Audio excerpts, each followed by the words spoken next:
Dokter Kamelia bongkar fakta, belum ada bantuan nyata untuk Amar Zoni. Dalam sebuah siaran langsung yang menyita perhatian publik, Dokter Kamelia, kekasih dari Amar Zoni, akhirnya angkat suara.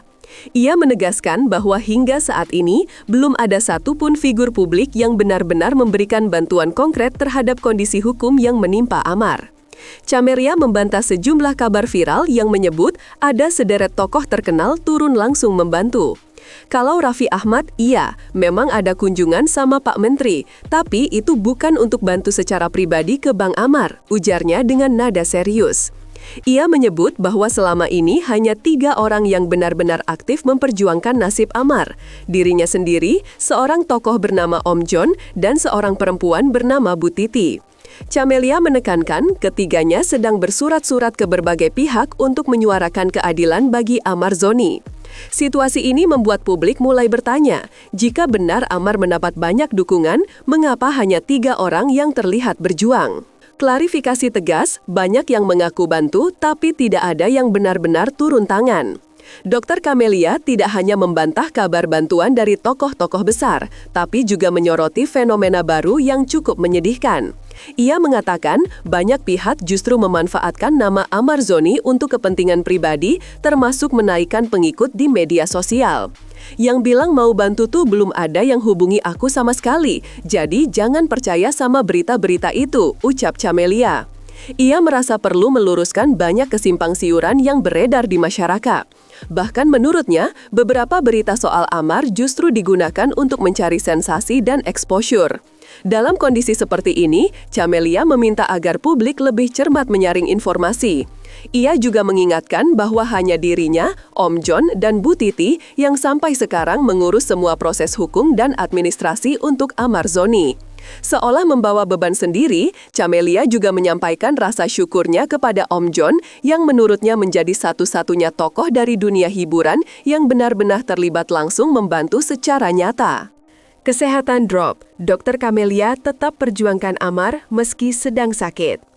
Di tengah kondisi tubuh yang sedang tidak prima, Dokter Kamelia tetap memaksakan diri untuk berbicara kepada publik.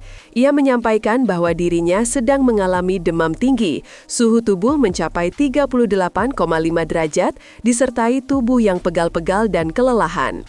Meski begitu, ia tetap merasa bertanggung jawab untuk menyampaikan klarifikasi agar publik tidak salah paham tentang situasi Amar. Aku sakit, tapi aku tetap harus bicara, karena cuma aku, Om John, dan Bu Titi yang benar-benar tahu kondisi Bang Amar sebenarnya, tuturnya. Ia juga menyampaikan bahwa setiap telepon dan koordinasi saat ini dilakukan hanya melalui pihak Om John, dan dirinya bahkan tidak bisa langsung dihubungi oleh pihak lapas.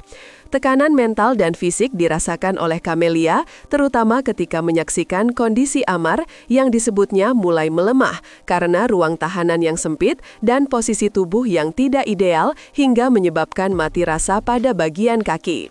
Semua ini disampaikan dengan nada haru yang mengundang simpati netizen. Kondisi fisik Amar Zoni makin mengkhawatirkan di balik jeruji. Salah satu pengakuan paling mengejutkan datang saat Dokter Kamelia menyinggung soal kondisi fisik Amar Zoni di dalam tahanan. Ia menyebut, akibat ruangan yang terlalu sempit dan posisi duduk yang tidak ergonomis, Amar mulai mengalami kebas atau mati rasa pada bagian tubuhnya. Di selnya sempit banget, dia jadi nekuk terus. Akhirnya kakinya kebas, ucapnya lirih. Tak hanya itu, ia juga menyampaikan bahwa barang-barang pribadi milik Amar, termasuk jam tangan kesayangannya, kini berada di tangannya sebagai bentuk penjagaan. Camelia juga menyinggung bahwa dirinya sempat menerima video call singkat dari Amar melalui Om John, namun percakapan itu tidak berjalan lama karena Amar terlihat sangat lelah dan enggan banyak bicara. Mukanya capek banget, sedih banget aku lihatnya, kata Camelia.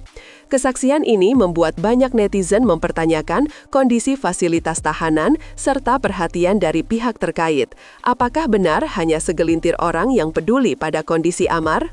Janji tobat dan perubahan sikap. Sejak Januari, Amar sudah bersih. Poin emosional lainnya datang dari pengakuan Camelia soal perubahan drastis Amarzoni sejak awal tahun ini. Ia menyebut bahwa sejak bulan Januari, Amar sudah mulai meninggalkan semua pergaulan lamanya dan menjalani hidup yang lebih religius. Aku bisa jamin 1000%, dari Januari Bang Amar udah bersih, udah sholat, udah khatam Quran, jadi imam masjid di dalam, ujar Camelia dengan tegas. Ia mengungkapkan bahwa Amar bahkan mulai menjadi bagian dari tim pengurus masjid dan aktif mengumandangkan azan setiap maghrib. Semua perubahan ini dilakukan Amar atas keinginan sendiri sebagai bentuk tobat dan penyesalan atas masa lalunya. Dr. Camelia menambahkan bahwa ia turut memfasilitasi Amar agar tetap terhubung dengan dunia luar secara positif, termasuk langganan tontonan legal dan buku-buku keagamaan. Perubahan ini membuat Camelia semakin yakin bahwa Amar layak mendapatkan kesempatan kedua. Tapi di tengah transformasi itu, muncul satu pertanyaan besar. Apakah publik benar-benar peduli?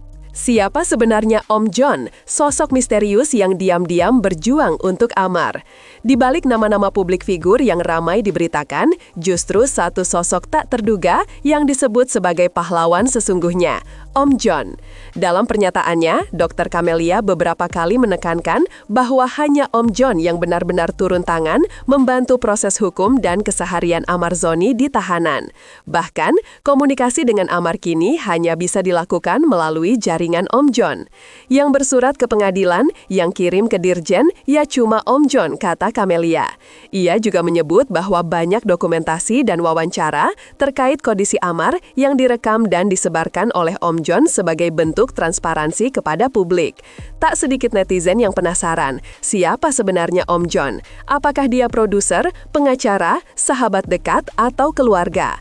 Camelia tak menjelaskan detail, tapi yang jelas, dalam situasi yang penuh kabar simpang siur ini, Om John tampil sebagai satu-satunya yang tetap konsisten berada di barisan depan membantu Amar. Sementara itu, publik masih menunggu klarifikasi dari nama-nama besar lain yang sebelumnya dikaitkan dalam isu ini.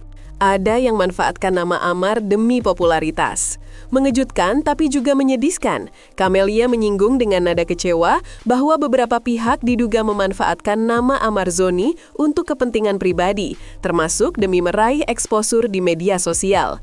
Kadang beritanya Bang Amar tuh dimanfaatin supaya followernya naik, ucap Camelia. Ia merasa bahwa perjuangan yang tulus kini harus bersaing dengan narasi-narasi manipulatif yang dibungkus seolah-olah sebagai dukungan. Dalam kondisi seperti ini, Camelia mengajak publik untuk lebih cermat menyaring informasi dan tidak asal percaya hanya karena nama besar yang dibawa. Ia bahkan mengatakan bahwa tak ada satupun dari mereka yang mengaku akan membantu benar-benar menghubungi dirinya secara langsung. Yang bilang mau bantu tuh belum ada yang hubungi aku, jadi jangan percaya dulu sebelum tanya yang benar, ujarnya. Peringatan ini seolah menyiratkan bahwa kebenaran soal dukungan ke Amarzoni bisa saja berbeda jauh dari yang selama ini diyakini masyarakat luas. Duka seorang kekasih, tak bisa menelpon, tak bisa menjenguk. Meski menyandang status sebagai kekasih, Camelia mengaku tak punya akses mudah untuk berkomunikasi dengan Amarzoni. Ia tak bisa menelpon langsung, tak punya akses kunjungan rutin, bahkan tak bisa masuk ke sistem daftar tahanan. Telepon ke aku aja nggak bisa, semua lewat Om John, katanya lirih. Ia mengaku hanya bisa pasrah saat mendengar kondisi Amar yang lemah dan sakit karena tidak bisa hadir langsung untuk mendampingi. Saat Amar sempat menghubunginya lewat jalur terbatas, yang ia dengar justru hanya suara lemas dari seseorang yang berusaha kuat di tengah tekanan luar biasa. Lebih dari itu, Camelia bahkan dilarang untuk menceritakan kondisi kesehatan Amar secara terbuka karena alasan privasi dan prosedur internal. Waktu terakhir telepon, Amar cuma suruh aku dengar aja, nggak banyak ngomong. Aku sampai nangis, ungkapnya. Bagi Camelia, ini bukan sekadar tentang cinta, tapi soal kemanusiaan. Ketika orang terdekat tak punya akses pada yang sedang menderita, apakah sistem ini masih berpihak pada empati? Momen paling mengharukan. Bang Amar sudah banyak berubah. Di balik segala keterbatasan, Camelia menceritakan sisi lain Amarzoni yang mungkin belum banyak diketahui publik. Ia menyebut bahwa sejak Januari, Amar telah berubah total. Ia lebih banyak beribadah, menjauh dari pergaulan yang merugikan, bahkan menjadi imam dan muazin di masjid dalam tahanan. Amar juga sering menulis pesan-pesan positif untuk Camelia lewat aplikasi pesan, menyatakan bahwa ia ingin menjadi pribadi yang lebih baik. Dia bilang ke aku, "Kenapa aku baru nurutin kamu sekarang? Harusnya dari dulu," cerita Camelia dengan suara bergetar. Ia juga mengungkapkan bahwa Amar kini lebih sering menghabiskan waktu dengan para bapak-bapak, membina hubungan positif, dan jauh dari hal-hal yang merugikan. Kisah ini menyentuh banyak netizen yang sebelumnya mungkin hanya mengenal Amar lewat berita-berita sensasional. Dalam keterbatasan, Amar justru menemukan arah baru hidupnya. Tapi publik pun bertanya-tanya, apakah transformasi ini akan cukup untuk mengubah nasib hukumnya? Pesan terakhir Camelia, jangan percaya semua yang viral. Menutup pernyataannya, Dr. Camelia menyampaikan pesan yang kuat dan menyentuh. Ia meminta publik untuk tidak sembarangan menelan informasi tanpa klarifikasi langsung dari sumber yang benar. Ia menegaskan bahwa hanya dirinya, Om John, dan Bu Titi yang benar-benar terlibat dalam perjuangan hukum Amar. Ia pun menyampaikan rasa terima kasih mendalam kepada Om John atas bantuan yang tak ternilai.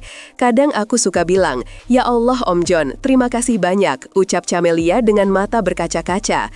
Ia berharap agar publik berhenti menuduh, berhenti berspekulasi, dan mulai peduli secara nyata, bukan sekedar like dan komentar, tapi aksi nyata untuk mendukung keadilan dan empati, terutama untuk mereka yang benar-benar mencoba berubah dan memperbaiki diri di tengah situasi yang sulit.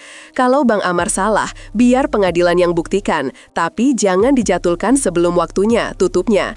Sebuah penutup yang menggugah, bisakah cinta dan kebenaran bertahan di tengah derasnya arus viral dan penghakiman publik?